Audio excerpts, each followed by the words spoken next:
In the world of premium luxury vehicles, several different companies have their own distinct slogans. Lexus has the pursuit of perfection, and Acura has precision crafted performance. But can those slogans really mean something when it comes to the cars they provide? Well, this week on The Driveway, we're going to explore that precision crafted performance in the form of a brand new 3-row medium-sized premium crossover. So strap yourselves in, because today on The Driveway, we're going for a spin and showing you all around the all-new 2022 Acura MDX. Freedom, I never had the chance to run. Leave behind the said and done. Figure out what's to come. Reasons, all the bigger things I can't ignore. I'm not getting what I came here for. Gotta get ahead of something more. So I think I found a new way out, way beyond a shadow of doubt.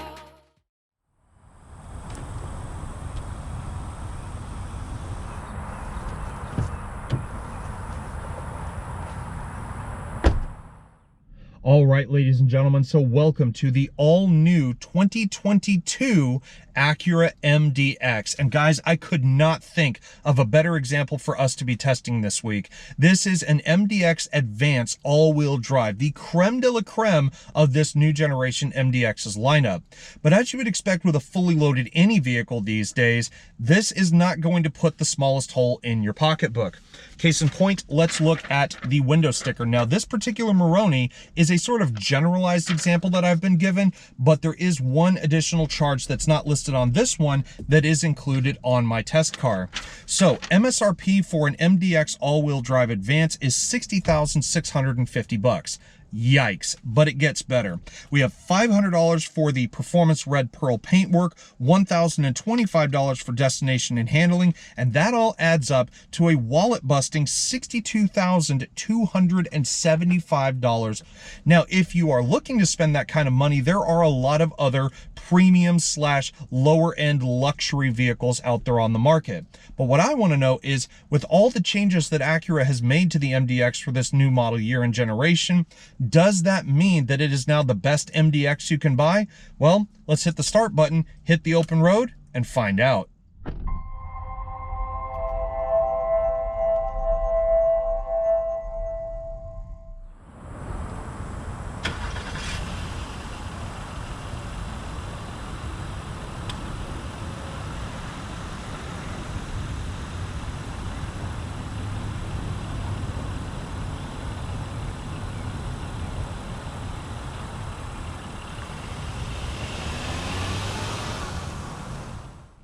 So it's been a little bit since I've been in one of Acura's vehicles, and ironically, the last time I had one of their products on test, it was a 2020 MDX A-Spec.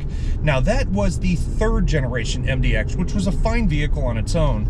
But after Acura said that they were completely redoing their flagship crossover for 2022, well, let's say I had some pretty high expectations of it. And during the time that I've had this one here, my expectations have been met, if not exceeded, in many ways. And while there's a lot of improvements to talk about with this new 4th generation MDX, let's talk about the one thing that has not improved as much as the others, and that is the powertrain. Starting up front, 6-cylinder engine, 3.5 liters with variable cylinder management, 290 horsepower, and 267 pound-feet of torque, which is not bad for an SUV that weighs nearly 2.5 tons. We got 10 gears in the transmission, and you can have front or all-wheel drive. Now, with that in mind, you're not going to be getting anything great on gas mileage. All-wheel drive models are rated 19 in the city, 25 on the highway, or if you go with front-wheel drive and some lesser trims, you'll be getting 19 in the city, 26 on the highway. Now, even though the engine in this car is a little behind the times in comparison to today's turbocharged 4-cylinders and hybrids and everything else, the MDX's improvements have vastly changed the way I've looked at this car. First of all, in the previous one, I felt the suspension was a little on the stiff side. Granted, that was an A-Spec trim, this one is an advanced trim, but all the same, with a new double wishbone suspension up front, multi-link suspension out back, this thing has quite frankly, the best ride out of any Acura product I've ever driven, and that does include the former RLX, which was the flagship luxury limo in the range. But also, in addition to that, we have a 30% stronger body structure around us. We have an all-new platform underneath, and best of all, in this case, we have Acura's latest rendition of their Super Handling all-wheel drive. Now, although that does decrease fuel economy, what it does equate to is a much better performance out on the road. The steering is a lot heavier. It feels a lot more responsive. It feels a lot more direct. It doesn't feel like the body's gonna roll over on its side. You know, it just feels a little bit more like a sportier car compared to a near 2.5-ton SUV. Now, as we know, Acura has based a lot of their philosophies today on their precision crafted performance slogan. Well, they've definitely got the precision crafted part right, especially with the new body design and everything else. But let's go back to that engine for a second, because the V6 does have one benefit, at least in my mind, which is it definitely sounds a lot better than a 4-cylinder turbo. Yes, the Turbo 4 may get you a better jump off the line, but Acura makes sure that you don't go without having some fun with this car, because you can just reach down into the center dashboard here, twist the dynamic mode selector over to sport mode, and let's just say that you'll be in for a pleasant surprise.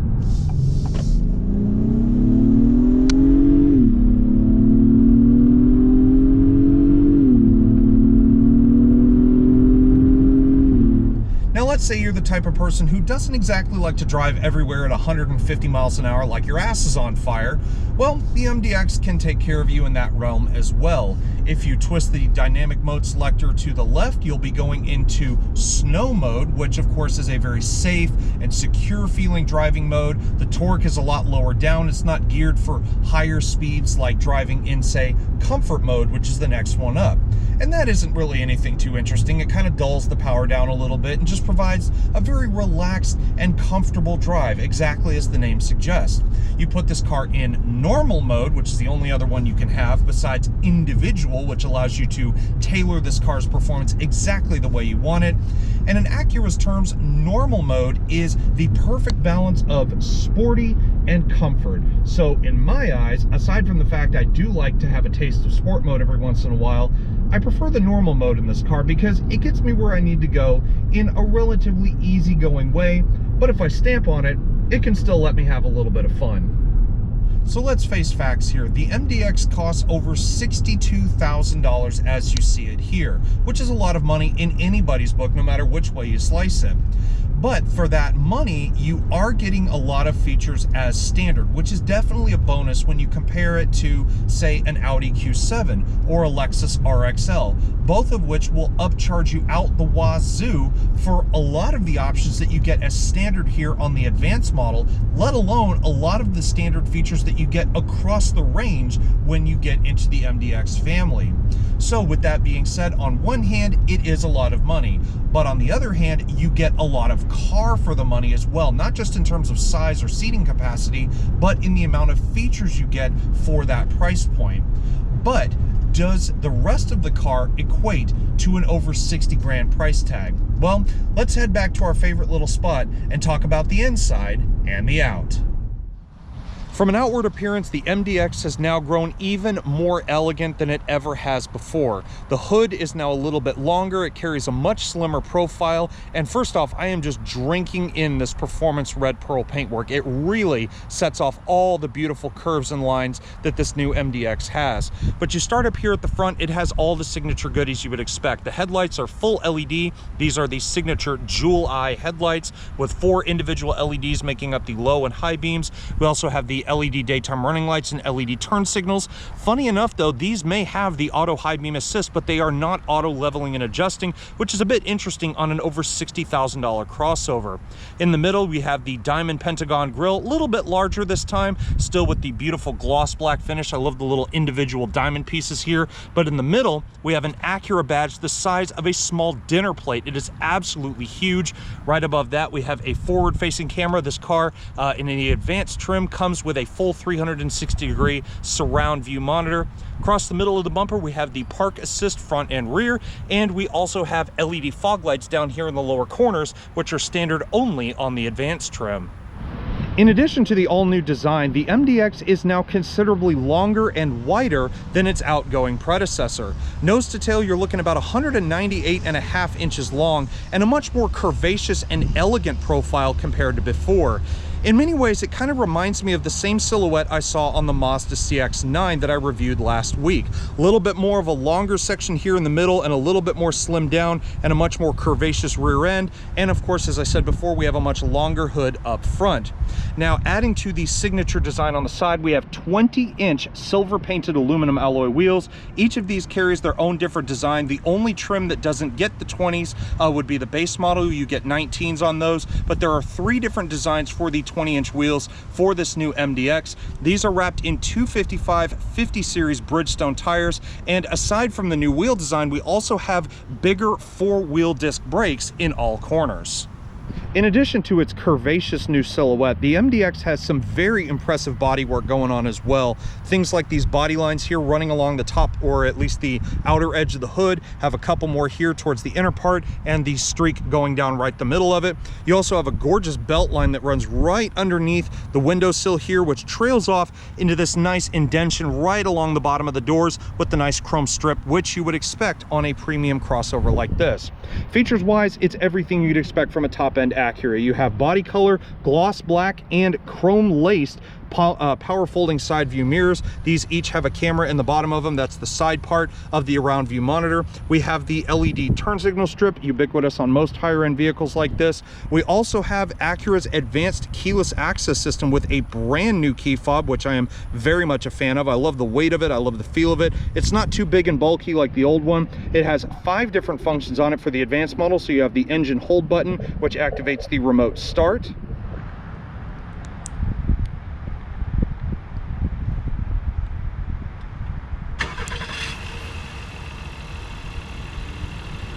We also have lock, unlock, the power tailgate, and panic with a releasable key blade that can be used in the driver's door here to unlock the vehicle manually should the car or the key fob lose power. Now, if the key fob has power and you want to lock or unlock the car using your own hands, you can just grab the door handle normally. As you can see when I touch it, it automatically unlocks the car, the mirrors fold out. Or if you want to, you can either touch the rib handle on the side, or assuming that you've opened and closed the door, you just step back a few feet. And as you can see, the car automatically locks itself. Up on the roof as well, we not only have these beautiful silver painted handrails, which, funny enough, these are only available on the advanced model. I really would have liked to have seen this particular piece on all of the MDX trims. I think it adds a nice accent, especially if you get it in a slightly darker color like the Performance Red here. And on this advanced model, we have a panoramic sunroof that goes almost the entire length of the roof. In many ways, the rear of the new MDX almost is kind of a reflection of the front. Of course, save the diamond pentagon grille, which would take up most of the back end if this sort of had the same shape work going on. But things like the lights, they're very angular here. They're full LED everything, so LED turn signals, reversing lights, and main bulbs as well. Of course, signature badging MDX, and in this case, the Super Handling all-wheel drive. It does include a backup camera, of course, having the surround view monitor, but that's government mandated anyway. We have rear park assist across the lower part of the bumper, 2 very prominent dual exhausts out back, and most surprising in this case, or maybe not so surprising, is the hands-free tailgate access. And it is one of those ones where if you have a lot of stuff in your hands, you may end up losing your balance because you simply kick your foot under the tailgate. Now, if cargo space is one of your top priorities, then the MDX is certainly up there in the category. First off, most SUVs or crossovers like this don't usually have a whole lot of space behind the third row seats, and the numbers on paper are pretty generic. 16.3 cubic feet of space just behind the third row seats if you decide you don't want to use the little tray hidden here underneath. Now, if you take out this little shelf and insert it into its own little area just in the bottom of that compartment there, you will be looking at 18.1 cubic feet of space with the little tub there at your disposal. If you follow down or fold down the third row of seats here, that extends to 39.1 cubic feet.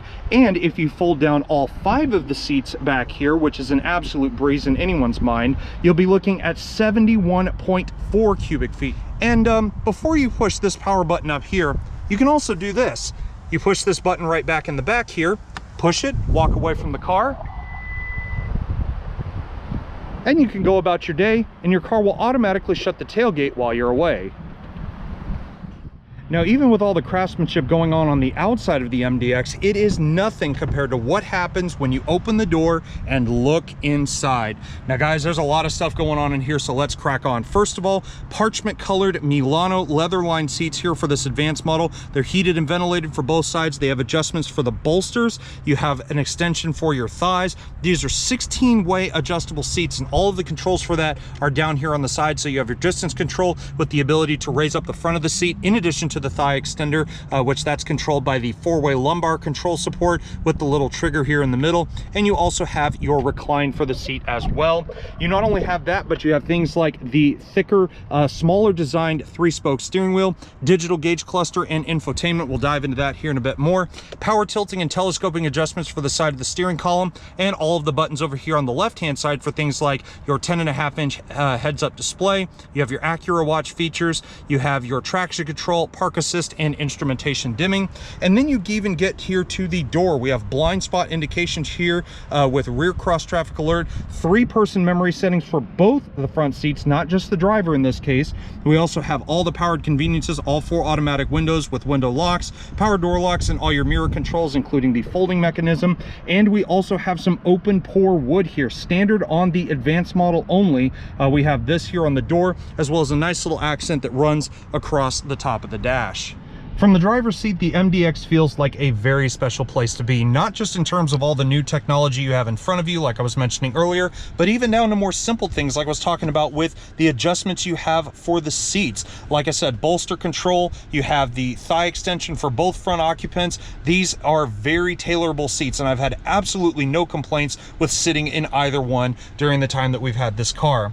Aside from that, as I was mentioning before, the steering wheel is a little bit smaller here, which I actually really enjoy. Allows for a little bit better leg room underneath. It's still nice and sporty with the big thick grips up here at 10 and 2. You now have these blacked out paddle shifters, as I was mentioning before, and they're kind of covered in this almost rubber-like substance, so you have a good grip on them from the back, but I kind of wish they had kept those as metal items, maybe with a rubber grip on the back. I think it kind of would have added a little bit more of a premium touch to at least what's here in front of the driver. On the steering wheel, you have a bazillion buttons doing all different kinds of things. Over here on the left, heated steering wheel, most of your hands-free radio controls, including the applications button, seek, track, and volume. And on the right, aside from this little click wheel here, which controls most of the relevant information up here inside of your speedometer, which kind of looks a little far away in my opinion. It's a little too small of a print to be reading, especially if you're a little bit more nearsighted compared to farsighted. But other than that, the rest of the controls up here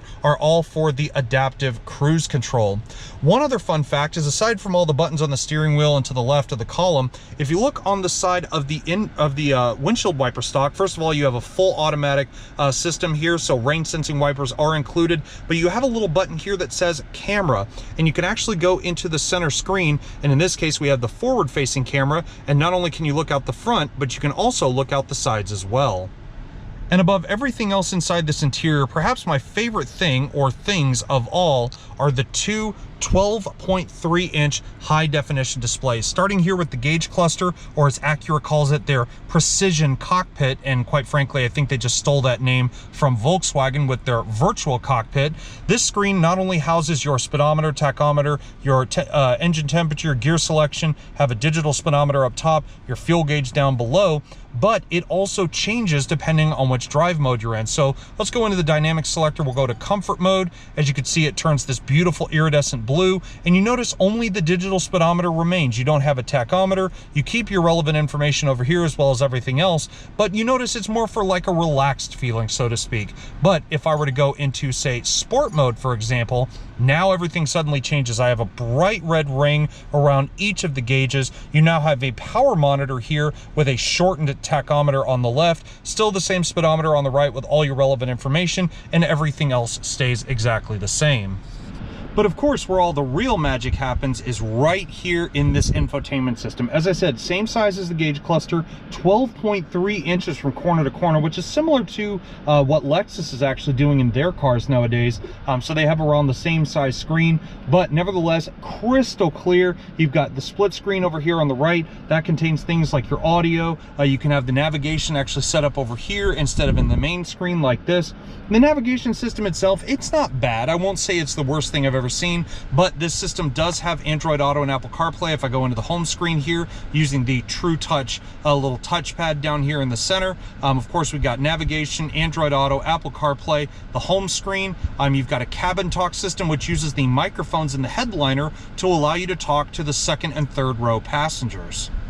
In addition to Android Auto and Apple CarPlay, we also have Amazon Alexa in here, as you can see, and you can also scroll over into a list form of all of the icons available in the system. Now, this contains everything from basically what you just saw to even more specific items like the ambient lighting system. You go into settings, go into vehicle, click lighting setup in here, and go into accent light themes. And there are about 22, 23 different themes in here that you can go through. One of my particular favorites in here is named after Suzuka. But aside from that, my other favorite thing within the system itself, you guys probably guessed it, it is the audio system. We have a 16-speaker ELS Studio 3D premium audio system in here. And I got to tell you guys, I've heard this system before. I've absolutely loved it, but it's about time we experience it again. So, volume button in hand, and...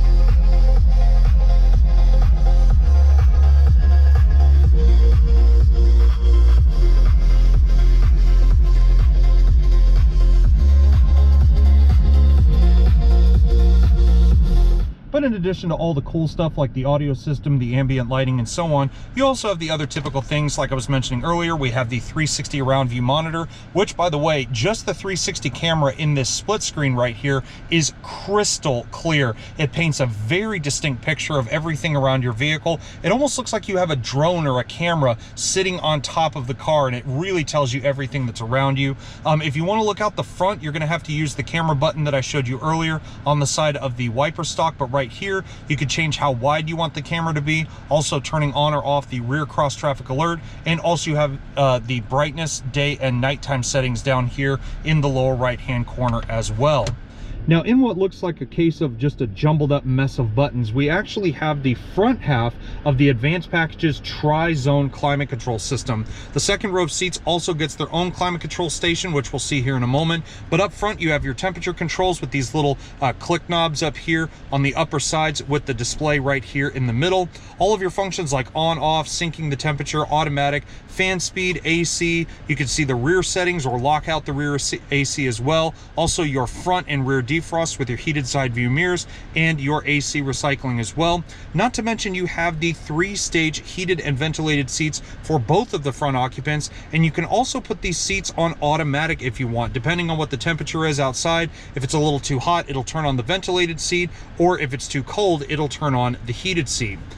Now, keeping in the theme of buttons, take a look right down here. First of all, one thing I cannot stand about a lot of cars like this is the push button style gear selector for the transmission. I would much rather have a nice gear selector where I can go back and forth. These buttons have been kind of a hassle lately, and plus, if you're like me, I kind of like resting my hand on the gear shifter when I'm actually driving, but instead Acura has put a nice little pad down here for you to rest your hand on, so when you're operating like the True Touch touchpad here to control the infotainment. It allows you a nice place to rest your wrist. But aside from that, and aside from the gear selectors, which we can see here, we also have the auto start stop function, as well as the auto brake hold. And one of my favorite things is the location of the 2 style USB chargers. You push this, they pop up out of the center console. You have USB-C on top, USB underneath.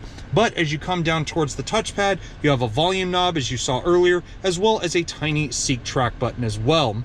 Continuing on, we have a nice little holder here off to the right, which is pretty much big enough for, say, like my smartphone. I can actually fit it in there if you fit it kind of diagonal. It will not fit straight across, as you can see. But if you cannot be bothered to put your phone there, you can put it on this gigantic wireless charger. This is big enough to fit most of these small tablet-like phones out there these days. You've got the power button down here to activate the wireless charger, so you do have to take an extra step. You can't just throw your phone in there and have it start charging immediately. But just to the right of that, we also have 2 decently sized cup holders here, big enough for, say, large drinks from your favorite fast food joint. And you also have a split level glove box here, or center console, should I say. This also not only houses the USB stick for the ELS Studio audio system, but you have an additional 12-volt outlet, and you have a separate compartment up here in the top that's big enough for, say, like your wallet, a few pens, or maybe if your phone is small enough, you can put it in there. And of course, what high-end crossover wouldn't be complete without a giant panoramic sunroof up top? But you also have the 2 triggers, one of which controls just the shade, and as you can see, it goes back a pretty good distance. And then you have the one for the sunroof itself. Now, should you find yourself wanting to be a rear seat occupant in the MDX, I will say that the second and third row seats are definitely not the nicest places to be. It's still very comfortable back here, but those of you over about 5'11" to 6 feet tall may find it a little on the tight side. You'll see what I mean here in just a sec. First of all, we have manual sunshades here on the back windows. I love these on every vehicle I've tried. They really do aid in blocking out the sunlight, even if you have a nice enough tint on your rear windows. But also, as you look at the back seats here, you'll notice we actually have a bench seat for the second row of seats, although you can kind of MacGyver it into a set of captain's chairs by folding down this middle partition here. It has a nice set of cup holders on the back, and you can also gain access into the third row by pulling up on this latch here, and you'll notice the seat folds completely forward. You can also push this button on the side if you want the seat to kind of tilt and then fly forward. And as you can see, the third row seats, like I said, is not the greatest space for you to be. You do have 2 USB chargers hidden here in the back that's only available on the advanced package. But if I fold this seat back upright and I want to get in, say, myself, you can see where my knees are right now. Thankfully, the back of the seat is curved a little bit, but I'm over 6 feet, as I said, and I really don't have a whole lot of room here, especially considering that I am sitting behind myself in this case. If perhaps the driver was shorter, I might have a little bit more room back here. But as I said, this has the tri-zone climate control. So here's the rear half of that. You have the on-off button for the rear controls, automatic function for the back as well, temperature controls, fan speed, and also, as I said, the heated rear seats for the outside occupants. So if you're sitting in the middle here, you're kind of SOL on that. You also do have 1 additional 12-volt power outlet, 2 USB chargers back here, and a 2-pronged 115-volt plug-in outlet as well. In conclusion, the 2022 MDX is a beautiful, elegant, yet spirited driving, medium-sized 3-row crossover. If you're looking for something that puts a smile on your face at the end of every day, Acura's got you covered. But if you want something with luxury, technology, at a pretty decent price point for what it is, and you want one of the most comfortable rides in the sub-high-end luxury category, Acura's got you covered there too. But at the end of the day, guys, that wraps it up for this review. So if you learned something, or perhaps you like what you see, please give this video a thumbs up. And also, while you're at it, hit the subscribe button down below, because trust me, it will benefit the both of us at the end. At the end of the day, though, all the credit goes back to Acura for lending us another one of their fantastic vehicles to have for a whole week. But at the end of it, guys, I hope you enjoyed the review, and I will see y'all next time. Take care, everybody, and stay safe.